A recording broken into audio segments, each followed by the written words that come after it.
Power star Pawan Kalyan ఒక పక్క సినిమాలు చేస్తూనే మరో పక్క రాజకీయాలు చేస్తూ బిజీగా గడుపుతున్న సంగతి తెలిసిందే. ప్రస్తుతం ఆయన ఆంధ్రప్రదేశ్ డిప్యూటీ సీఎంగా బాధ్యతలు నిర్వర్తిస్తున్నారు.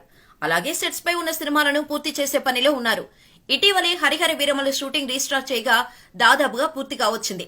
దీంతో మేకర్స్ ఫస్ట్ సింగిల్ రిలీజ్ కు రెడీ అవుతున్నట్టుగా తెలుస్తోంది. వాస్తవానికైతే కొద్ది రోజుల క్రితమే Harihara Veeramallu cinema first song release చేశారని వార్తలొచ్చాయి. అది కూడా సినిమాలో హైలైట్ గా నిలవనున్న పవన్ పాడిన పాటను రిలీజ్ చేస్తారని అన్నారు. కానీ ఎందుకనో రిలీజ్ చేయలేదు. అయితే ఈసారి మాత్రం పవన్ ఫ్యాన్స్ సెలబ్రేషన్స్ కు సిద్ధంగా ఉండాలని చిత్ర యూనిట్ వర్గాల సమాచారం. 2025కు గ్రాండ్ వెల్కమ్ చెబుతూ జనవరి 1న హరిహర వీరమల్లు నుంచి పవన్ పాడిన ఈ స్పెషల్ సాంగ్ ని విడుదల చేయనున్నారట. రేపో మాపో మేకర్స్ నుంచి దీనిపై అధికారిక ప్రకటన రానుందని తెలుస్తోంది. ఈ చిత్రానికి ఆస్కార్ విన్నర్ కీరవాణి సంగీతం అందిస్తుండగా ఏఎం రత్నం నిర్మాణం వహిస్తున్నారు. అయితే తొలుత ఈ సినిమాకు క్రిష్ డైరెక్టర్ గా వ్యవహరించాడు.